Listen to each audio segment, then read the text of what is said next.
मैं वीर तेजाजी बोल रहा हूँ। मुझे राजस्थान में लोक देवता के रूप में पूजा जाता है। राजस्थान ही नहीं अपितु मध्य प्रदेश और गुजरात में भी मुझे लोक देवता के रूप में पूजा जाता है। मैं वही हूँ जिसने अपने वचन की रक्षा के लिए मात्र 29 साल की उम्र में अपने प्राणों का बलिदान दे दिया। मैं वही हूँ जिसके पीछे 5 जनों ने और भी अपने प्राण त्याग दिए, जिसमें मेरी स्वामी भक्त लीलन भूरी भी शामिल थी। मैं वही हूँ जिसको अपनी भलाई का कर्ज अपनी मौत से चुकाना पड़ा। मैं वही हूँ जिसने गायों की रक्षा के लिए अपना संपूर्ण जीवन वार दिया और गायों की रक्षा करते करते मेरा पूरा बदन छलनी हो गया। यही किसान अपने खेतों की खुशहाली के लिए मेरा पूजन करते हैं। मुझे भगवान शिव के प्रमुख 11 अवतारों में से एक अवतार मानते हैं। आज मैं आपको मेरे जन्म से लेकर मेरे पूरे जीवन के बारे में अपनी इसी आत्मकथा के माध्यम से बताऊंगा। मेरा जन्म विक्रम संवत 1130 माघ सदी 14 गुरुवार और अंग्रेजी कैलेंडर के अनुसार 29 जनवरी 1074 के दिन राजस्थान के नागौर जिले के खरनाल गांव में हुआ था। मेरे गांव का आकार घोड़े के खुर के समान था, इस वजह से इसे खरनाल कहा जाता है। मेरे पिता का नाम ताहर देव और माता का नाम राम कंवरी था। मेरा जन्म एक धौलिया जाट परिवार में हुआ था और इसी के चलते मैं आज जाट समाज में उनके आराध्य देव के रूप में पूजा जाता हूँ। मेरे पिता खरनाल के जागीरदार थे। उनके अंतर्गत 24 गांव आते थे, जिसे 24 कहा जाता है। शुरुआत में मेरे माता पिता को कोई संतान नहीं थी, जिस वजह से मेरे पिता ने दूसरा विवाह किया। उससे उनको 5 पुत्र और एक पुत्री का जन्म हुआ। उसके बाद मेरी माँ से मेरा और मेरी एक बहन का जन्म हुआ। मेरा विवाह बचपन में ही हो गया था। मेरा विवाह पलेर के रायमल जी की पुत्री पेमल से हुआ था। विवाह के समय मेरी आयु महज 9 वर्ष की थी और पेमल मेरे से 3 महीने छोटी थी। मेरा विवाह पुष्कर के पूर्णिमा के दिन घाट पर संपन्न हुआ था। बहुत ही छोटी उम्र में विवाह हो जाने की वजह से मुझे मेरे विवाह के बारे में पता नहीं था। पेमल की मामा धौलिया जाट से नफरत करती थी, इस वजह से उनको मेरा परिवार भी पसंद नहीं था। उसी नफरत के चलते उन्होंने मेरे पिता पर आक्रमण कर दिया। दोनों के मध्य काफी घमासान युद्ध हुआ, जिसमें मेरे पिताजी ने पेमल के मामा का सिर धड़ से अलग कर दिया था। जिसके चलते पेमल की माँ नाराज हो गई और बोल दिया कि जिसने मेरे भाई को मारा हो उसके घर मेरी बेटी को नहीं भेजूंगी। धीरे धीरे उम्र बढ़ती गई और दोनों परिवार अपना जीवन यापन करने लगे। पेमल और मैं इस बात से बेखबर थे कि हमारा विवाह हो चुका है। मैं बचपन से ही साहसी और दयालु स्वभाव का था। मैंने कृषकों को कृषि की नई विधियां बताई तथा उसका प्रयोग करके सभी को कृषि की नई विधियों के बारे में बहुत सारी जानकारी देता था।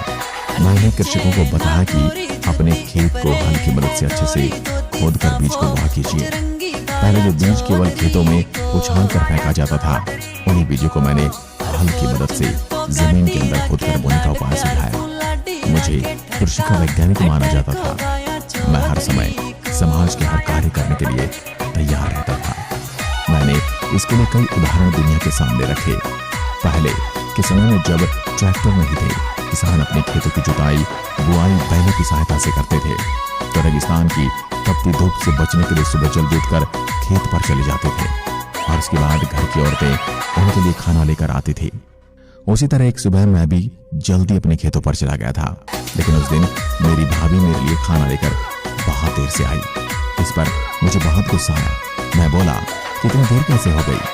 सारे लोग खेतों में काम कर घर जाने वाले हैं और तुम खाना लेकर अब आई हो। इस पर भाभी ने जवाब दिया कि पहले मैंने धान को पीसा, फिर खाना बनाकर लेकर आई हूँ। ऊपर से मैं अपने बच्चों को रोता हुआ छोड़ कर आई हूँ और मुझे इतनी बातें सुना रहे हो। अगर ऐसी गरम गरम फुलके खाने हो तो अपनी पत्नी लेकर आओ। यह सुनकर मेरा माथा ठनका कि मेरी पत्नी कहाँ से आई। तब मुझे भाभी ने मेरी विवाह की सारी कहानी सुनाई। यह सुनकर मैंने भाभी से कहा कि भाभी अब तो उसी के हाथ से खाना खाऊंगा। और ये कहकर मैं अपनी पत्नी को लेने जाने के लिए अपनी घोड़ी लीलन को लेकर निकल पड़ा। भाभी के द्वारा गुस्से में निकले हुए अपने शब्दों पर बहुत अफसोस होने लगा और उन्होंने मेरे से क्षमा भी मांगी। पर अब क्या हो, क्योंकि धनुष से निकला हुआ तीर और मुंह से निकले हुए शब्द वापस नहीं होते और मुझे उनका ताना चुभ चुका था। मैं तैयार होकर पेमल को लेने निकल पड़ा। रास्ते में बहुत सारे अपशगुन हुए, लेकिन मैं फिर भी नहीं रुका। जब मैं पनेर पहुंचा तो शाम हो चुकी थी और मेरी सास गाय का दूध निकाल रही थी। लीलन के टाप की आवाज से गाय जग गई। इस पर सासू बोली कि नागरो जाती ओढ़ो ओ कौन है। जड़ी गाय ने भिड़का दी। ये सुनकर मुझे बहुत बुरा लगा और लीलन से कहा कि लीलन वापस चलते हैं, जब अपना सम्मान नहीं वहां नहीं रुक सकते। मेरे आने का पता अब पेमल को चला तो पेमल अंदर से दौड़ कर आई। मुझे रोकने के लिए मेरे पैर पकड़ लिए कि तो इतने सालों बाद आए हो और उसमें भी ऐसे बाहर से ही जा रहे हो। पेमल को देखकर मैंने अपने गुस्से को थूका और वहां पर बैठकर मैंने थोड़ा ही समय बिताया था कि वहां की स्त्री रोते हुए मेरे पास आई, जिसका नाम लाछा गुजरी था। आकर बोली कि मेरे गाय डाकू चुरा कर ले गए हैं, उन्हें बचाइए। ये सुनते ही मुझे अपना कर्तव्य याद आ गया और उसी समय मैं पेमल को वहां छोड़कर अपनी गाय को वापस लेने के लिए निकल पड़ा। रास्ते में जाते समय मैंने एक सांप को आग में जलते हुए देखा। मेरे अंदर उसके प्रति दया जागी और मैंने अपने भाले से उसको आग से बाहर निकाला। बाहर निकालने पर उसने बोला कि मेरे को मोक्ष की प्राप्ति हो रही थी, लेकिन तुमने मेरे को मोक्ष मिलने से वंचित कर दिया। इसका दंड तुम्हें भुगतना होगा। ये सुनकर मैंने बोला कि अगर ऐसा है तो मैं दंड भुगतने के लिए तैयार हूँ, लेकिन उससे पहले मुझे गाय को छुड़ाने जाना है। जब मैं गाय को छुड़ा लूँ तो उसके बाद मुझे रस लेना। लेकिन सांप ने बोला कि यहाँ से जाने के बाद कौन मारने के लिए वापस आएगा। यह सुन मैंने कहा मैं तुम्हें वचन देता हूँ, मैं गाय को बचाकर तुम्हारे पास आऊंगा। फिर सांप से जाने की अनुमति लेकर मैं गायों की रक्षा के लिए चल पड़ा। मैं गाय को बचाने के लिए गया और वहां चोरों और मेरे मध्य भयंकर युद्ध हुआ, जिसमें मैं बुरी तरह घायल हो गया। मेरे शरीर का कोई भी अंग नहीं बचा जो खून से लहूलुहान न हुआ हो, लेकिन मैंने गाय को छुड़ा लिया। गाय को छुड़ाने के बाद मैं अपने वचन को पूरा करने के लिए वापस वहीं पर पहुंचा। मेरे को ऐसी हालत में देखकर सांप को मुझ पर दया आ गई और उसने बोला मैंने तुझे जीवन दान दिया, लेकिन मैंने बोला नहीं, मेरे को मेरा वचन पूरा करना है, तो आने वाली पीढ़ियां मेरे पर हंसेंगी। मेरे द्वारा बहुत जोर देने पर नागराज बहाने बनाने लगे कि तेरा पूरा शरीर खून से लहूलुहान हो रहा है और डसने के लिए कोई जगह नहीं बची है।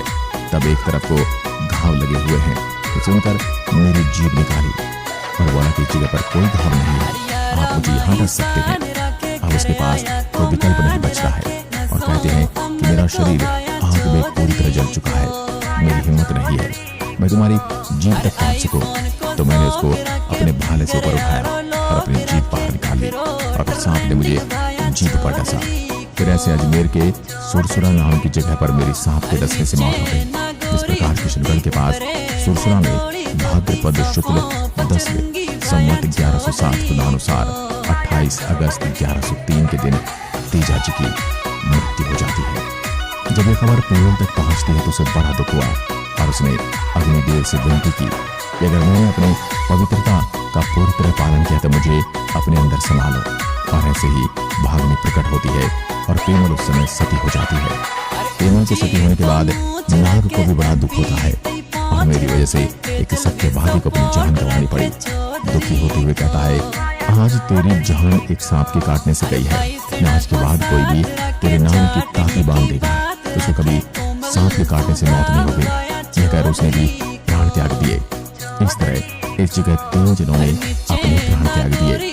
लीलन रोते हुए वहां से भागती हुई खरनाल की तरफ जाती है और जब गांव के पास पहुंचती है तो दूर से मेरी बहन उसको आते हुए देखती है और उसकी तरफ भागती है कि मेरा बेरा भाभी को लेकर आ रहा है। लेकिन जब वह लीलन के पास पहुंचती है तो उसको अकेला देखकर घबरा जाती है। लीलन की आंखों से अश्रुधारा बहने लगती है। यह देखकर मेरी बहन समझ ली कि मेरा भाई नहीं रहा। अपने भाई के विलाप में वह भी अपने प्राण त्याग देती है। थोड़ी देर बाद लीलन ने भी अपने स्वामी के वियोग में प्राण त्याग दिए और इस तरह से 5 जीवों ने मेरे साथ अपने प्राणों की आहुति दे दी। सुरसुरा में आज भी मेरा मंदिर बना हुआ है और आज भी नाग अपनी बांगों से बाहर आता है और कभी कभी अपने भक्तों को दर्शन देता है। मेरे उसी मंदिर में एक तरफ पेमल की भी मूर्ति बनी हुई है। आज भी वो जगह मौजूद है जहाँ मैंने अपने प्राणों को त्यागा था। आज वह लाखों भक्त आते हैं और दर्शन करके लाभ उठाते हैं। मेरा एक मंदिर पर्वत सर में भी बनाया गया है और कई जगह मेरे मंदिर बने हुए हैं जहाँ प्रतिवर्ष तेजा दशमी को मेले का आयोजन होता है। इसमें दूर दूर से श्रद्धालु पैदल चलकर आते हैं और मेले में भाग लेते हैं। मुझे काला और बाला का देवता सांपों का देवता, धोलिया वीर, गायों का मुक्तिदाता तथा कृषि कार्यों का उपकारक देवता कहा जाता है। दोस्तों, तेजाजी ने अपने आत्म बलिदान तथा सदाचारी जीवन से अमृतत्व प्राप्त किया था। उन्होंने अपने धार्मिक विचारों से जनसाधारण को सद्मार्ग पर चलने के लिए प्रेरित किया और जन सेवा के कारण निष्ठा अर्जित की, जात पात की बुराइयों पर रोक लगाई, शूद्रों को मंदिर में प्रवेश दिलाया, पुरोहितों के आडंबरों का विरोध किया। इसलिए तेजाजी के मंदिर में निम्न वर्ग के लोग पूजा का काम करते हैं। समाज सुधार का इतना पुराना उदाहरण नहीं है। उन्होंने जनसाधारण के हृदय में हिंदू धर्म के प्रति मुक्त विश्वास को पुनः जागृत किया। इस प्रकार तेजाजी ने अपने सद्कार्यों और प्रवचनों से जनसाधारण में नव चेतना जागृत की, जिससे लोगों की जात पात में आस्था कम हुई। आपको हमारी ये वीडियो कैसे लगी हमें कमेंट करके जरूर बताएं। साथ ही चैनल को सब्सक्राइब करके बेल आइकन जरूर दबाएं और वीडियो को अधिक से अधिक शेयर करके गायों की रक्षा के प्रति अपने पूर्वजों द्वारा दिए गए बलिदान को सब तक पहुंचाएं और अपने विचारों को कमेंट के जरिए हम तक जरूर पहुंचाएं। इसी के साथ मिलते हैं एक और ऐसी वीडियो के साथ। तब तक के लिए नमस्कार, धन्यवाद।